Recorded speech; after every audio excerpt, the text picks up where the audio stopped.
Room. Squish over and make room for a searching Jew who needs a place to sit. Here you go. Come on over here. Yeah, here. Take one of these. Take one of these. Good. Wonderful. Nice to have you here. So this week, the Torah slips into a different kind of literature.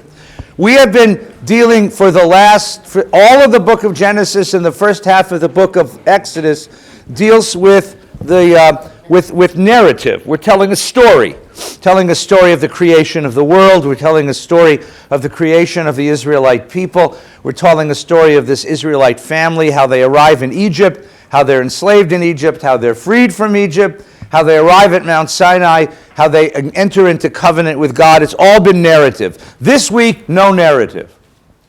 A different kind of literature, the literature of law. So we take a moment to figure out what law is. The name of the Torah portion is Mishpatim, which means rules. And because it begins with the words, Ve'ela Mishpatim Asher Dir. These are all the rules that God gave Moses. And if you open the Chumash, and I know we don't have any in this room, which is really clever for a synagogue, don't you think? Where would the last place you'd want to put a Chumash, but in a shul? Right. So if you open it, you'll see that it's just rules. It starts with the rules of slavery. And you'll see right away that the Torah was reticent to abolish slavery altogether. And there's lots of interpretations about why, but it creates a set of rules which regulate slavery. And the most interesting of the rules which regulate slavery is the rule that says a slave can only remain indentured for 6 years. In the 7th year, he goes free. A Jewish slave, right. A Jewish slave. Now, why that? Because there's no such thing as a permanent enslaved class. And then the question is raised by the Bible, actually. What happens if the guy says, I don't want to be free? And that's the question that the Torah is worried about. So you would think it'd be the other way around. You would think that the problem is, what happens if the guy runs away in the 3rd year? What if he escapes? What if he doesn't want to be a slave? But the Torah's concern is not that. The Torah's concern is the opposite. What if a person says, I don't want to be free? Which is really a very interesting set of issues. And then there's a ritual. Remember, there's a ritual. You have to try to convince him to be free. And then, we have space? We have space right here. You have a seat with your name on it, right? By the eastern wall. Okay? Closer to Adat Ariel, where God lives, you know. So that's the concern. And then there's all these other rules. Now, and we're going to take a look at one of them, just one rule today, but I want to stop and take a look at this notion of rules in 2 different dimensions. Dimension number 1. So we've talked previously that the Bible is an accumulation of voices. It's not a monologue. It's not a sermon. It's a conversation. And the conversation has to do with, Your Honor, come on in. We'll find a space. We got room over here. Come on. Jill, come on. Come on. Make room for the judge. I'd say, here come the judge, but then someone would say, don't say, that's not right. Okay. The question is, how do you cultivate human beings? How do you grow souls? How do you change people? How do you take people from their deepest, selfish, egotistical, animalistic needs and raise them into spiritual creatures who can actually feel for the other, create a society together? How do you create human freedom and human solidarity? And there's 2 different voices in the book of Exodus. The first voice, which you'll hear resonances throughout human history, says that human beings are basically good, they're basically kind, they're basically empathetic, but it's the conditions in which they live that's the problem. And if you ameliorate the conditions in which they live, their basic goodness will come out. Jean-Jacques Rousseau, who imagined that children are like the flowers growing between the cracks of the sidewalk, right? These beautiful little tiny flowers, and if only we got out of the way, they would flower into beautiful things. That's because he never worked in a Jewish summer camp, right? Okay. If you work in a Jewish summer camp, you will not think that children are beautiful, innocent, pure creatures. You will know that the cruelest creature who walks the face of the earth is not the Bengal tiger or the great blue shark or the anaconda of the Amazon, but a bunk of 4th grade girls. 11-year-old, right? Because a bunk of 4th grade girls choose on the very first day of camp the one that they're going to eat to death over the course of the summer. And pick, they torture this poor child until she's nothing but bones. And this is the cruelest. And so Jean-Jacques Rousseau should have spent summers in a Jewish summer camp. I would have taught him that. But this idea that human beings are fundamentally good and that the conditions of their existence binds them, right? Remember the first line of the Communist Manifesto is, men are free, but everywhere they're in chains. So what we need to do is to change the conditions of their existence. And here, what kicks in is a second impulse, which is the apocalyptic impulse. All it takes is one big bang. One great revolution, and the best of human beings will flower. One big bang of apocalyptic revolution, and the people will rise up, and everything will be fine. So the Torah's image of that, of course, is the splitting of the Red Sea. Right? After smashing Pharaoh, the one big bang, the one great miracle, which is supposed to liberate us. That's a great image. It's an image, it's a literary image, and it's a theme that runs throughout Western civilization. The one great apocalyptic moment that will liberate human beings forever and make us the people we're meant to be. Now, the Torah has a second voice, and the second voice kicks in 72 hours after the crossing of the Red Sea. Just 3 days later, remember there's a scene that the Torah introduces, that the very same people who have just been so-called liberated, they begin fetching to Moshe, right? Nothing to eat, nothing to drink, nothing to do out here, bad internet reception out here in the desert. And you get a sense of a second voice coming back to answer that first voice, which says, you've overestimated the quality of human beings in their natural state. Human beings are not naturally good. They're not evil either, but don't assume that they're sort of pure and innocent and good. They need to be cultivated. The soul needs to be cultivated. And you don't cultivate a soul through one big bang. It takes a long process of change, of growing, of learning. And the way that you change and grow the person, the Torah's thesis is we grow human beings from the outside in. But you change your behavior, and that will change the heart. You create habits of behavior. So Maimonides in the 12th century, when he writes on human nature, talks about character traits as habits. Because if you want to teach a child to be generous, there are some of us who are constitutionally generous, right? There's some of us who are just born that way.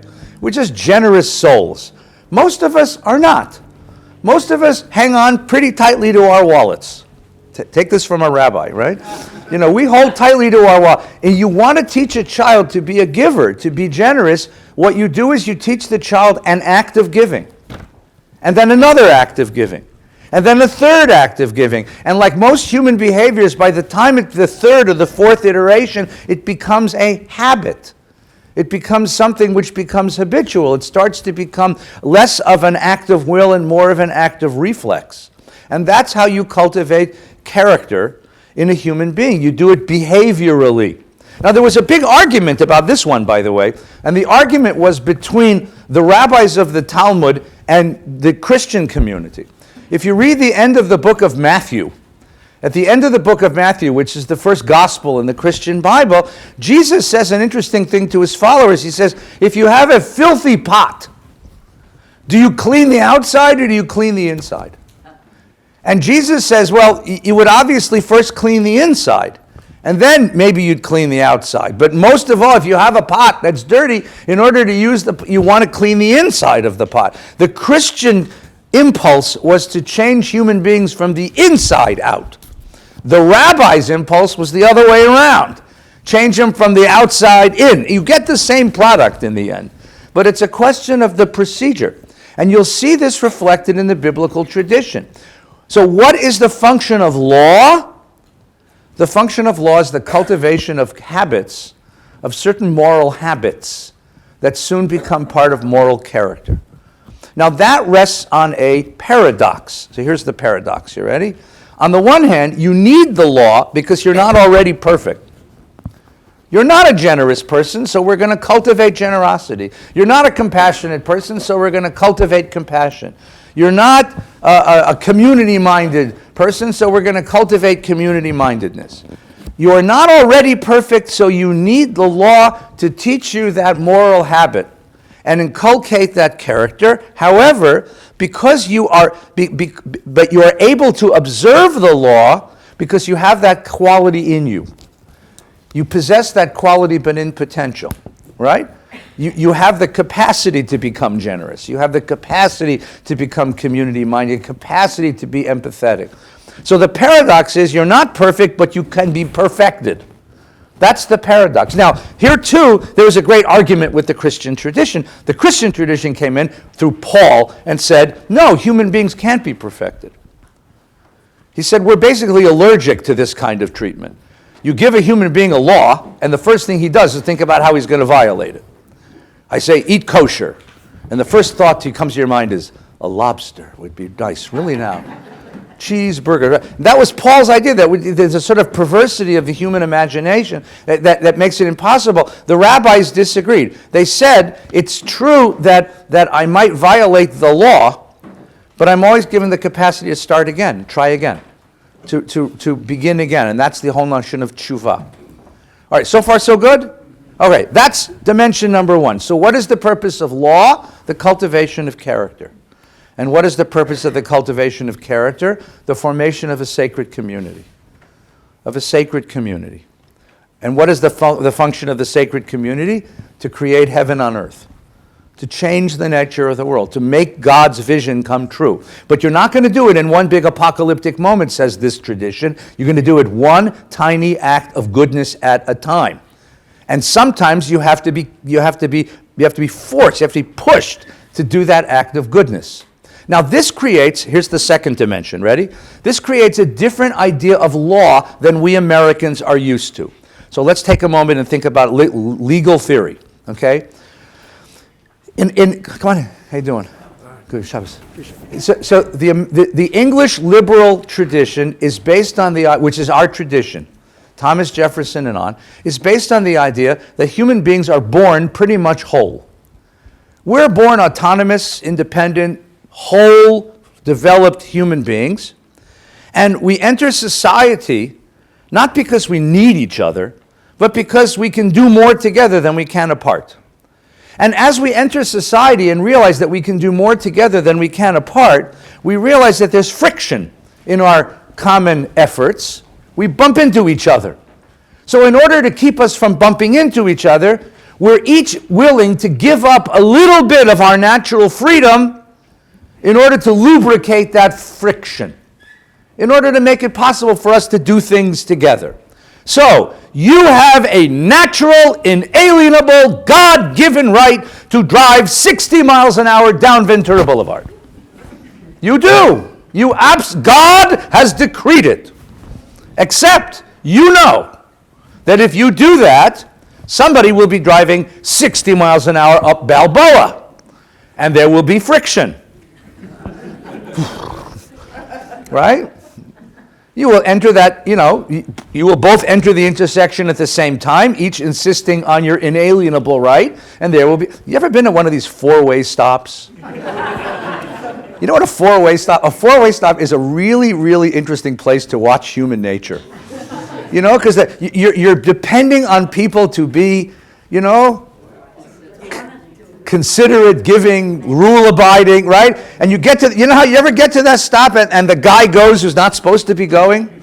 Right? There's one in Beverly Hills, Lexington, and it's about a six-way stop. The thing's the size of a football field, and that is a really great place to watch the human being develop, right? And so it's and what happens, of course, if you're normal, like me, which is very normal, is when the other driver goes and it's not their turn, there is this tremendous rush of injustice, indignation, anger. Damn the injustice of it all. That was my turn. And you about to slam on the accelerator and send 3,500 pounds of German steel hurtling through the air when you realize, what are you doing this for, right? Do you know what I'm talking about?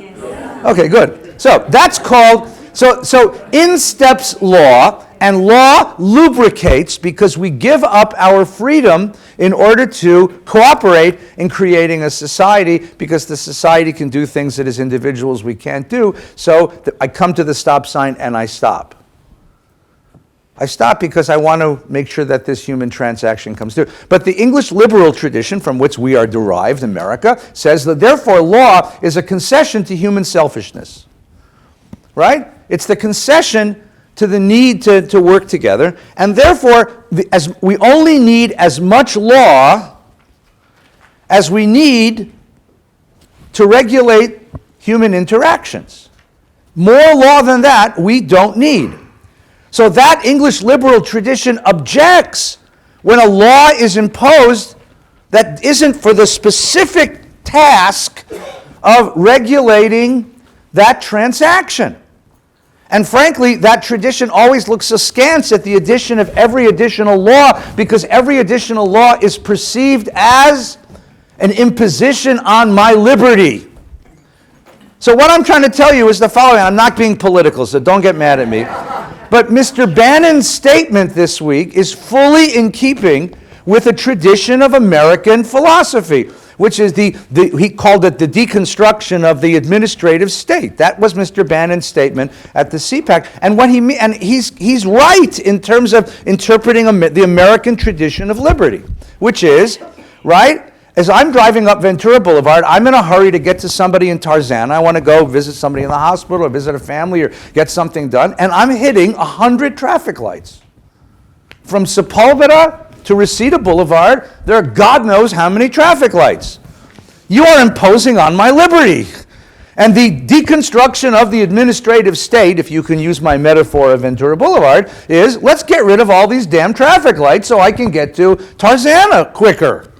You see what I'm saying? Let's get rid of all these laws and regulations that are limiting my natural freedom and liberty to do as I want to do.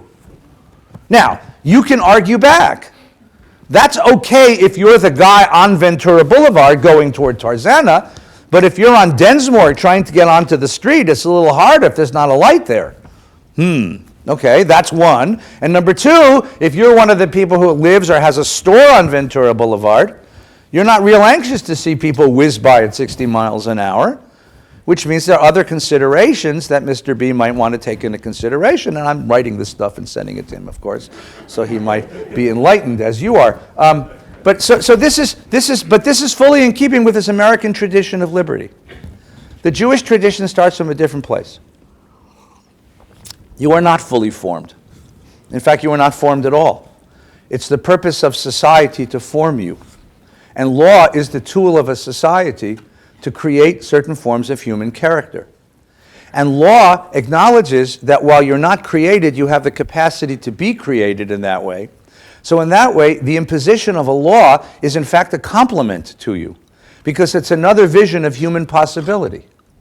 The imposition of a law that says, for example, protect the environment, it implies that you have the responsibility and the ability to protect the earth, to take the earth as your client, as your constituency, to care for the earth. So in Jewish law is built on this notion of the shaping of character. Does this make some sense? Okay? And each additional law is not perceived as an imposition. Each additional law is perceived as a possibility. It's a possibility. It is an expression of another layer of our collective responsibility and of my individual possibility. Okay? So far, so good? Was that abstract enough? Okay. All right, so let's take a look at a law. And when the reason I chose this law is because I love you, but I want you to start at the beginning. So when you learn Talmud, this is often one of the first sugiyot, first sections that you learn. If you're in 4th grade in a Jewish day school, this is the Talmud that you get to learn. So welcome to 4th grade, right? Here's the law from today's Torah portion.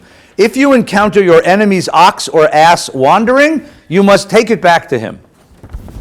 Now this may not happen in your Encino neighborhood frequently, but you can imagine the circumstance, right? You got up this morning, you went out to your lawn to pick up your Los Angeles Times, thin as it may be, and as you were bending over, you looked up and there was an ox or an ass, and you recognized right away that this was the ox or the ass that belongs to Your neighbor, but it's not just your neighbor, it's the neighbor who plays the head-banging rock and roll at 3 o'clock in the morning. That neighbor, okay?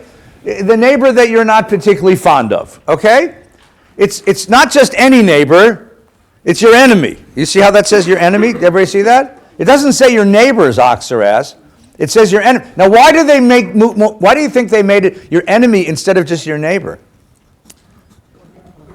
Come on, think legally now for a minute. It's more difficult to return. Yeah, because you'd say, if it's my neighbor, I'm inclined to do it anyway because I'm a neighbor. But if it's the guy I really can't stand because he plays the head-banging rock and roll at 3 o'clock in the morning and wakes up my children, my impulse is to either ignore or barbecue this ox.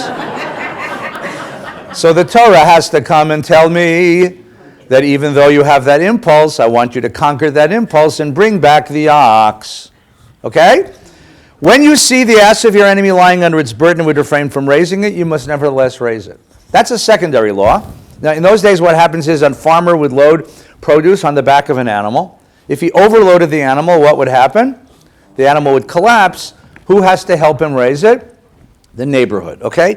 Here is the repetition of the same law with a little bit more detail in the book of Deuteronomy. If you see your fellow's ox or sheep go astray, so notice that in Exodus it's your enemy, but in Deuteronomy it's your fellow, your neighbor. Do not ignore it. You must take it back to your fellow. If your fellow does not live near you, or you don't know who he is, you shall take it home, you shall bring it home, and it shall remain with you until your fellow claims it. Then you'll give it back to him. You shall do the same with his ass, do the same with his garment, do the same with anything that your fellow loses and you find. You must not remain indifferent. If you see your fellow's axe has fallen on the road, do not ignore him, help him raise it. All right, what does this one add that the first one doesn't have? What does Deuteronomy add that Exodus hasn't taught us yet? Take care of it. Don't be indifferent. Well, both times it says don't be indifferent. That's correct. But now we're adding a little bit of complication, right? When I find something, it's not always so simple. Okay? Because not everything in the world is branded with somebody's identification on it. Right? If you park your car in front of my house, I can figure out whose it is. It has a tag on it. Okay? But if you park your shirt in front of my house, it doesn't often have, unless your name is Calvin Klein, it doesn't often tell me who it belongs to. You see? Objects whom I don't know who they belong to, or objects that have wandered far from home.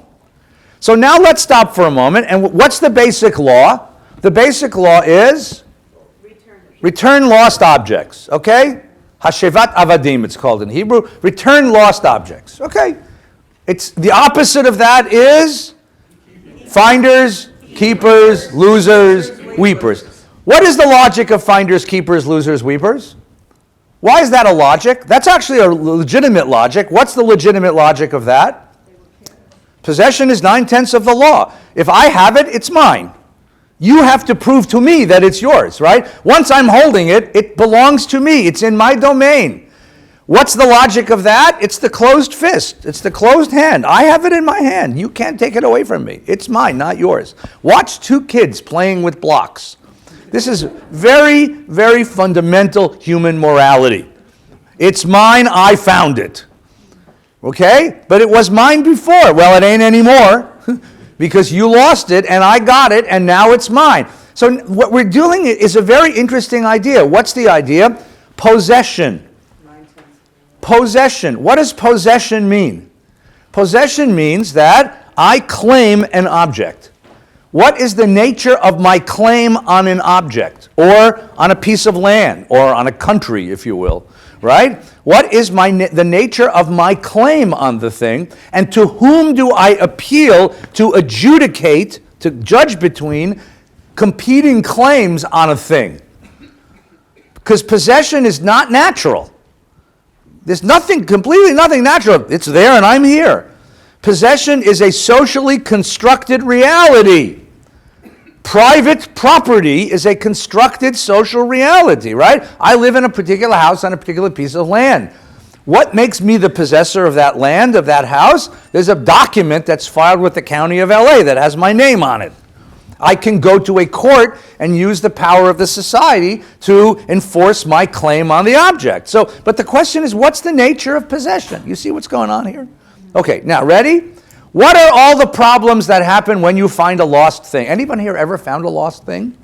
Anyone here ever lost a lost thing and went to go looking for it?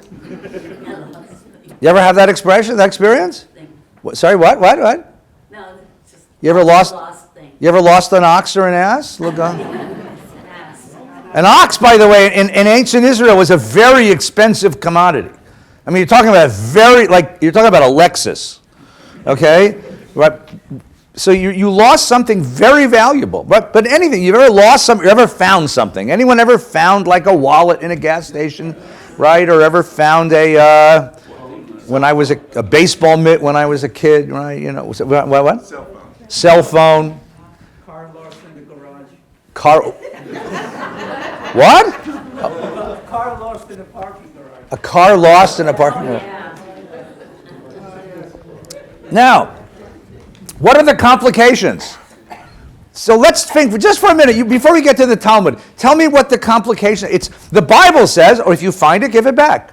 Then the Bible says, well, if it takes a little bit of doing, take it home and then give it back, Yeah, right? How do you know? All right, so go ahead, counselor. How do you know who it belongs to? All right. How you're going to go about So you'll notice that Deuteronomy says, if you don't know who he is, hold on to it till he shows up. Yeah. So he shows up and says, that's my Lexus, let me have the keys. Or that pile of $1,000 bills that you found, that knapsack full of cocaine. And how can he establish that in fact that is there? Oh, so that's a complicated thing, right? Because you'd be surprised, there are people in the world who will who will pretend to own something when they actually don't. Can you imagine such a thing? All right, so I'm going to have some procedure for letting the world know that I found it, and some procedure for figuring out who really owns the thing. All right, what are some of the other problems? The Torah says if you don't know who it is, or if it's far from home, you have to do what with it? Bring it home. Now wait a minute, bring it home. I live in a one-bedroom house in the Upper West Side of Manhattan. Where will I put this ox? If I give the ox my bedroom, do I sleep on the couch? Right? Who gets to use the bathroom in the morning, me or the ox? This is beginning to sound like a Woody Allen routine, doesn't it? I found an ox, right? I mean, where does the ox sleep? Does the ox sleep, you know, and what else could happen that would make this more complicated? It's what? Say what? You have to feed the ox. Oh my God. How am I going to afford to feed an ox? What do I feed an ox? I don't know what. You go to Purina Ox Chow, Verves, you know. Is this a kosher ox? Does this ox eat anything, or does it have to only eat kosher ox food? What if the ox is on a special diet? You know, Verves. Do I have to provide? Do I have to pay? If the owner comes, does he owe me what I paid to feed his ox? All right, what's another problem? What if the ox gets sick? I have to call the ox doctor. Do ox doctors make house calls? If not, how do I get the ox to the doctor's office? And what's it going to cost me? Is the ox insured? Right?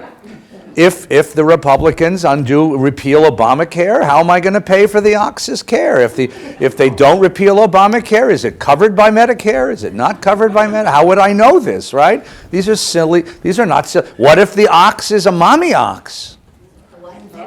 A mommy ox, and the mommy ox has baby ox. Do I own the baby ox, or does the owner own the baby ox? Oxes. Oxalach, you know. Shepsalach would be easier, but oxalach sounds funnier, right? You see how many problems we're getting here, right? Right? I mean, come on. What do I have to invest in the care of this ox, right? This is serious stuff. So you begin to see the problems, the moral problems that accompany a simple law like finders keepers, right? Right? Yeah, I mean, have you ever found? I mean, anyone ever had this experience? I found a wallet once in a phone booth. Remember phone booths?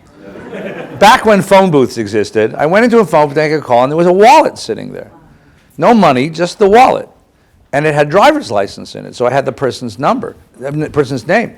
And I was concerned that if I were to call him and say, I found your wallet, he will say, what about the money in it? And I will say there's no money in it, and he'll accuse me of stealing the money. Now, this is the kind of perverse thought that you go through, right? So you put it in an envelope without a return address, and you mail it back to the person and hope that your fingerprints, and he's... hope that he doesn't work for the NSA, you know. I mean, this is the kind of weird... But you think of it, like, what could I be... What if the ox dies while the finder... before the finder finds before the owner finds him, does the owner have a right to sue the finder for the value of the ox on the basis of negligence? In which case, I'm going to look the other way. That's the impulse of looking the other way. I don't want to be responsible for this ox. Why would I want to be responsible? I mean, you see the problem, the moral problems involved? It's not a simple circumstance. So, this is why we have something called Talmud. What is Talmud, right? Alongside the Bible, there always was an oral tradition. An oral tradition of law which told you how you're supposed to live this stuff. And at certain points in Jewish history, they wrote it down. They wrote it down in the 2nd century. So here is the Mishnah Bava Metzia. Translation, the section called Nizikin, which is damages, lawsuits, was so long in the Talmud that it was divided into 3. Imagine that, Jews suing other Jews. Can you imagine such a thing? Someone said there's a new kosher Japanese restaurant called Sosumi, you know. You know. So they divided into 3. Bava Kama, the first gate, Bava Metzia, the second gate, Bava Basra, the third gate. Each of them deal with sections of this kind of law. So Bava Metzia deals with all this kinds of normal interactions. So here is the law in Bava Metzia. Which lost items belong to the finder, and which lost items is he liable to proclaim? In other words, which ones, once the finder finds them, he knows they belong to him, as opposed to those things which he has to hold on to and let the community know he's found it so that he can seek the owner. Okay? These belong to the finder. If he finds pieces of fruit scattered about, coins scattered about, small sheaves in the public domain, cakes of figs, baker's loaves, strings of fish, pieces of meat, wool shearings as they come from the farm, stacks of flax or tongues of purple, that's purple cloth, they're his, according to Rabbi Meir. Rabbi Yehuda teaches the rule. What's the rule? So Rabbi Meir gives us a whole bunch of cases. Rabbi Yehuda seeks the rule. What's the rule? Anything which has an unusual trait in it, he's liable to proclaim. How so? If he found a fig cake with a potsherd in it, a loaf with coins in it, right? Rabbi Shimon ben Elazar teaches any new merchandise, he's not liable to proclaim. Okay, look at Rabbi Meir's list and tell me what's the rule. What stuff can I keep? What stuff do I have to let the world know that I found? Okay, tell you what, let's look at the next one. It'll make it easier for you. Which ones is he liable to proclaim? If he found pieces of fruit in a utensil and the utensil as it is, or coins in a purse, or the purse as it is, or piles of fruit, or piles of coins, or 3 coins, one on top of the other, or small sheaves in the private domain, homemade loaves, wool shears as they come from the craftsman shop, jars of wine, jars of oil, he's liable to proclaim. I'm coming out of the Trader Joe's parking lot, and I see fruit all over the damn place. I pick up the fruit. Do I have to say, did anybody lose these apples? Do I have to say that? Why not? What if I see the fruit in a shopping bag set alongside the parking lot? That's different, right? What's the difference between the 2 cases? Come on, somebody raise it. It's just Talmud study. Yes. All right, there's some order to it. There's something that. But what's the difference? What difference does it make that one belongs to me and the other doesn't? It's scattered. It's identified. What's the problem? Yes, Bill. No, it's all value. I mean, it could be gold coins, right? Diamonds. I walked out of Trader Joe's and I see diamonds straight across the parking lot. You think I'd be here on Shabbos morning if I did? You know? Next Torah study will be in Cancun, at my estate, right? Okay, yes, please. I think, the bag shows that somebody has Okay, well, they've both been purchased, but the bag means somebody might have what? Might have left it. And I want you to think now, what is the difference, right? Let's keep going, because I want you to tell me the rule. I want to find the rule. If behind a fence or a hedge one found pigeons tied together, pigeons were valuable in those days. If you found a utensil in a dung heap, or if it's covered up, he shouldn't touch it. If it's uncovered, he can take it. Look at the one on number 4. This is an interesting one. Remember the old days when stores had counters with people who worked there? Before Target was invented, right? You'd walk into a store, and there was a counter, and there was a storekeeper, and the storekeeper said, "What do you want?" And you told the storekeeper what you wanted. What if you find a lost object in the store? What if you go to a bank and you find a $20 bill on the floor of the bank? Okay, well, it's yours. No, you meant it's mine. You mean bring it to the rabbi. That's what you meant, right? If he found items in the store, they are his. If the items, look at number 4, if the items were located between the counter and the storekeeper, those belong to the storekeeper. If he found them in front of the money changer, they're his, right? If he found them between the money changer's stool and the money changer, they belong to the money changer. So if you find the $20 bill and it's in front of the teller's booth, it's yours. If you find if you went to see the bank officer and you see the $20 bill is between his chair and his desk, that belongs to the Chase people, right? To Morgan, right? All right, so what's the difference? Think now, see if you can help me figure out the rule. What's the rule? Someone can claim it. David, say that again. Someone can claim it. If it's a bag, That's how I know it. very good. If it's the bag of fruit, somebody could come and say, "That's my bag of fruit," right? And you would say, "How do you know it's your bag of fruit?" And you'd say, "That's my bag. I had a Trader Joe's bag full of fruit. I set it down to go get my car keys." Oh. If they're just fruit scattered about, well, if it's just fruit scattered, so the loser, the person who lost the fruit, right, gets to their car and notices that there's a hole in the bottom of their bag and all the fruit's rolled out of it. Is that person going to go back and look for the fruit? No. Unlikely. Why? There's no way. Because number 1, there's no way to find it. Number 2, if he finds it, there's no way to identify it. So here's the mental exercise. You ready? I have to ask myself what question if I find something. If I were the person who lost this object, would I be likely to go back and look for it? If I would not be likely to go back and look for it, because there's no way to identify it, then at that moment, the owner of the object has given up ownership of the object, and the finder can keep them. But if it's the sort of thing that a normal person would say, "Oh my God, I left the bag sitting in the shopping cart, I'm going to go back and look for it because it's in my bag, and I can identify it because it's my bag," then they maintain ownership of it, and the finder has to give it back. You see the mental exercise? Everybody see that mental exercise? Would a normal person go back to look for it? Yes. So wait a minute, just one more step. This is getting good. Therefore, what is the whole moral exercise of losing and finding about? Empathy. Teaching empathy. Exactly right. I'm not really interested in the ox or the ass or the shirt or the fruit or maybe the diamonds, but right? What I am interested in is I'm cultivating empathy. I'm asking you to perform a mental exercise, which is a very high level mental exercise.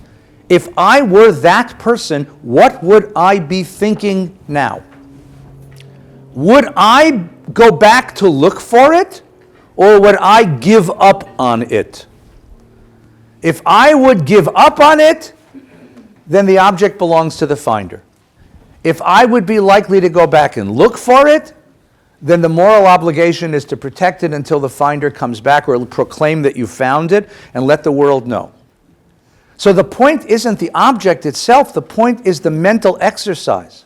In order to be a person in this society, you have to be a person with a very high mental capacity, a very high cognitive capacity, because you have to develop empathy. If I were that person, what would I be doing now? That's the moral capacity it takes to live in the public sphere. And once you start thinking that way, if I were that person, what would I be thinking now? That opens the door to a whole range of moral considerations that might not come naturally to you. Right? Normally, I'm going to think about my own circumstances.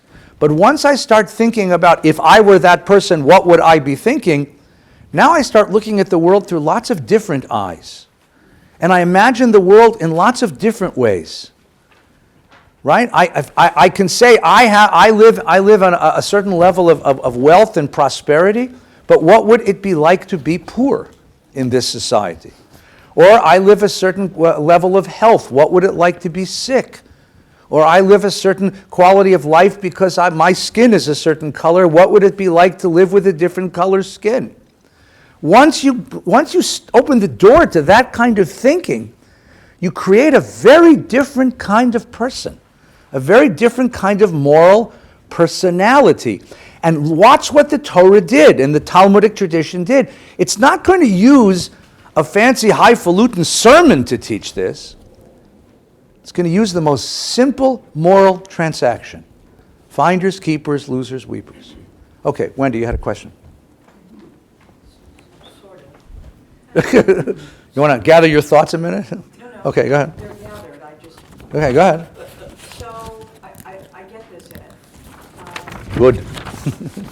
So here's my question, Yeah. just an example. Okay. That I struggled with this week. Yeah. The transgender bathroom thing. Right. Which is really emblematic of federal versus state rights. What do you do when you're empathetic, when you see both sides? Right. Then how does the Torah tell you to decide between opposing rules, between opposing values? All right, so the first thing, though, I'm going to answer the question, but I'm not evading it, but I want to go to Do you understand my I do, absolutely. But I want to go to the very first principle that you said, which is you will see the issue differently if you can think empathetically. If you can say, if I were that person, if I were a person of confused gender, mixed gender, transitioning gender, and I was in that circumstance, and I would be uncomfortable entering any restroom, because wherever I go, I don't belong. Okay? What would that feel like, standing in front of a door and given a choice between two statuses, neither one of which really apply to me? Okay? Now, start with that premise and see if you can solve the problem. You see? If you start from the premise of, I would never be that person because only strange people would be that person, if that person's not my responsibility, which is an unempathetic position, you see, then you're not thinking the Torah's along the Torah's line. But if you put but now so now the question is your question is, okay, so I'm standing there and I'm feeling what that person feels, but I'm also standing in another position, right? I'm the administrator of an institution. I had this situation a little while ago, right? To build a bathroom is a ferociously expensive proposition, right? And it'll take me 6 months to build a bathroom, and the person needs a bathroom right now, you know. So what are my other considerations? Okay, let's take the healthcare debate. I'm going to get me political, but hell with it, right? If you say, I understand what it's like to be poor and sitting in a waiting room in a waiting room at the emergency room for hours on end. I get that. I feel that empathy. On the other hand, there is a limit to how much of our resources we can devote to this problem, because those resources have to come from other places, like education, like defense. So the question is, how do you make those decisions? I want to take the transgender one. Okay. For a lot of reasons. I have a friend whose kid is now transgender. Yeah, right. Transitioning. That. So, but I'm also from a part of the country that's very traditional, Right. the Midwest. Right. And I get that there's a legitimate concern on the other side about propriety and about certain societal mores and all those values that may not be mine, but are not illegitimate means Okay. to use. And that's where I freeze. Okay, okay. Help You want to answer that, help me Sandy? do this. Yes. Go ahead. Oh, good. Thank God. If you have empathy Yeah. for the person, and they want to use the bathroom of their choice, and you know in California or New York or places where they will be able to do this, but in Mississippi and Alabama and all of those places they won't be. That's why you need a federal law. That's why you need an EPA, because it's not fair to those people in states that they will not be protected like the people in another state. Okay, right. So I say, that's why you need federal law. Yeah, I would suggest building unisex bathrooms as possibilities, you know. And I get No, that. no, okay, okay, I okay, understand okay. that, and I'm not trying Okay. to argue. I'm trying to get to the. I hear you. To the decision-making process. It's not, I understand Okay. the federal. All right, Wendy, wait, hang on. We got an issue on the table here, so let's discuss this. Ron? Rabbi Ben-Zion Bergman taught us that American law is based on rights, Right. whereas Jewish law is based on obligation. Yes, responsibilities, obligations, and character. That's why I said the difference between character formation as opposed to a law system that's trying to lubricate social relationships. Right. You want to ask something, Ron? Mark? Yeah, look, there is a way this is taught, and I was trained to teach in philosophy, and that is to attend to the difference between rights and duties, which is very significant. And Jewish law in all of its forms is based on a system of duties. You never can claim, I have a right to this. Okay. And the second is to attend to the distinction between non-malevolence and benevolence. That it is both intuitively right and rationally provable that you have a stronger duty to avoid malevolence, to avoid hurting, than you have an obligation to help. You have an obligation to help, but it isn't as strong as the obligation not to hurt.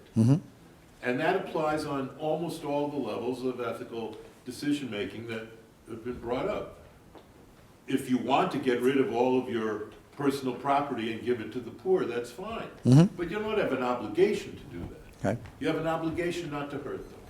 So in this case, in the case of the bathrooms and others, and in the case of giving to the poor, the question is, do you have an obligation to be benevolent with social funds, with money from the public coupon? Or do you have an obligation to husband and protect that money and use it only to prevent malevolence, to prevent hurting citizens? And so the bathroom question is, who is this an act of benevolence to transgender people? In which case It's beyond the it's beyond the obligation. Is it an act of malevolence to not provide them with a bathroom that they feel that they can use? Right. And I think the argument that solves that problem is to say they're either identifying as men or women, and bathrooms are either men or women. So really, they aren't being deprived of an opportunity to enter a bathroom that's in conformity to what they feel. No one's going to check their physical characteristics if they go into such a bathroom. And the fantasy that this is opening the door to Molestation. sexual predators Right, and right. all of that is ridiculous. Right. So really, it does look like an attempt to impose benevolence when in fact there is no actual victim. There's also, this is rather general, but there's a particular situation A 6'4", 250-pound man walks in and says, "I'm a woman, I'm coming in this bathroom." And there's a woman in that bathroom. He says, "Wait a minute, this guy is obviously a man. He may think or believe truly that he's a woman, but he clearly is a man, and I'm in here naked." Who do you choose between? Is that what goes on in a woman's room? Is that- How do you know? It wasn't like that at the Laker game. I was looking for naked women. I didn't find them in the bathroom or anywhere. All right, a little too much empathy here. All right, so all right, we've discussed this. I want to stop. We could spend all morning on this issue, but I don't want to get to I don't want to solve the policy problem right now. I mean, the policy problem is you create unisex singular bathrooms.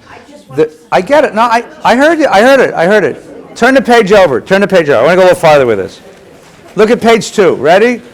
So the Mishnah is going to continue to discuss the kinds of issues we raise. What other issues come up in the moral sphere when we enter into this kind of conversation? Look at the Mishnah number 6. How long is one liable to proclaim having found a lost object? Is it forever? Right? How long until I own the ox? Okay, I've moved the ox into my apartment. He's living in my bedroom. Right? He's eating from my fridge every morning. Right? I'm sending him to school now. I got him an outfit. He's taken care. How long? Is there a limit? Is there a time limit? Do I keep proclaiming it forever? Do I ever have claim on this? So until his neighbors are informed about it. So that's Rabbi Meir's basic principle, is you have to wait until everybody knows about it. Now, the question is then, what does that mean? Rabbi Yehuda has a more temporal sense until 3 festivals go by. So you celebrate Pesach with the ox, and then Sukkot, and then Shavuos. And as soon as Shavuos is over, if no one's come to claim the ox, that ox is your ox, okay, with all of its attendant issues. And for 7 days after the final festival, one may have 3 days to go home and 3 days to come back. So it's a time thing, you see? If the claimant has described what he's lost, but has not specified its special marks. So somebody saw the notice on Craigslist that you found the ox, and he shows up and he says, "I found the ox," and you say, "What color is he?" And he says, "Ox colored, One should not give it to him. As to a known deceiver, there are ox robbers in the neighborhood. Even though he specified the special marks, one should not give it to him. How do you know he's a known? You see, because you live in a village and you know everybody. But if you live in Los Angeles, everyone's a deceiver. Until you investigate your brother to find out whether or not he's a deceiver. Any sort of thing which is able to perform labor and which eats may perform labor in exchange for feed. So you may work the ox. That's interesting. You may take the ox to work, okay? Teach him the law, right? And let him plead cases for you, right? Something which does not perform labor must be fed is to be sold. So if you have an animal that needs to be fed, but you can't afford to feed it and it can't work for itself, so what are you to do? Sell the animal so that you don't have to keep feeding it, and keep the money, and you'll give the value of the animal to the person if they should show up. Right? What? Yeah. You see what it is? Because you see what you're trying to do. You're trying to look at, this is Wendy's, but you're trying to look at the finder's obligations and the loser's obligation, right? Now, if you look at the bottom of the page, the Gemara comes along. This is the Talmud, which follows the Mishnah. Mishnah is 200 CE. Talmud is 500 CE.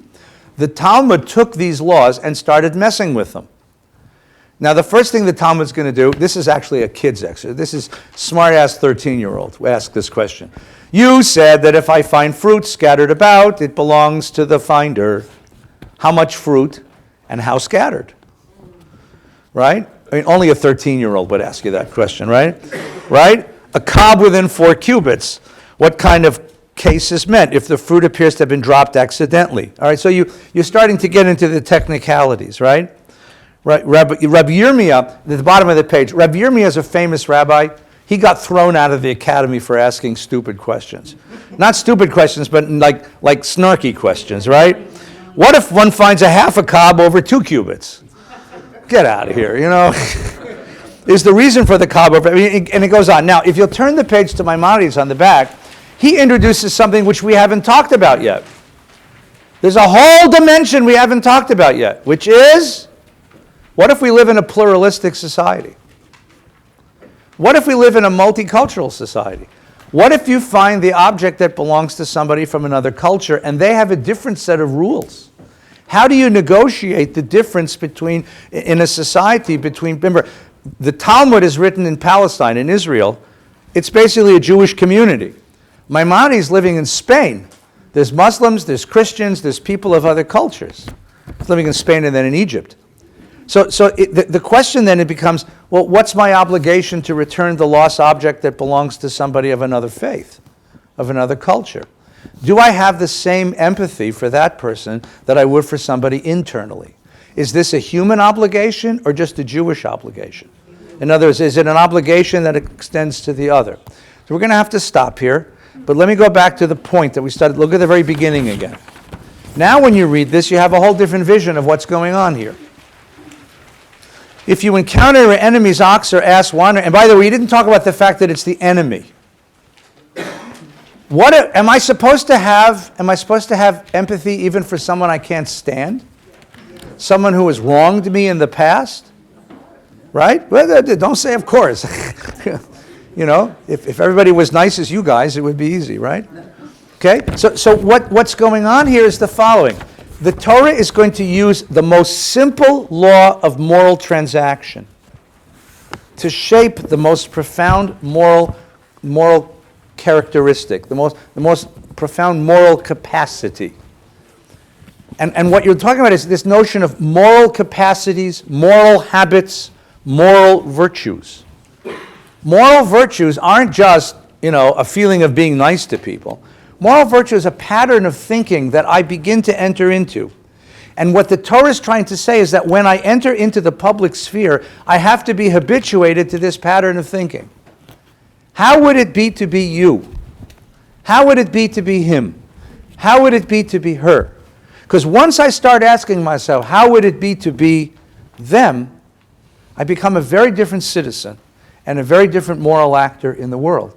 That habit is exactly what the Torah is trying to teach. But you can't teach it all at once. I can't whomp you on the head one lost orange at a time. And where is morality taught? It's not taught in synagogue.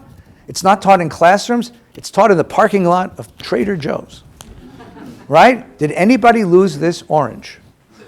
Because I know that if I lost the orange, right? I want to know what it feels like. I want to inhabit the other person's world for a few seconds. That changes everything in the way that I consider things, okay? You have a final comment? Please. That's taught in the home. Sorry?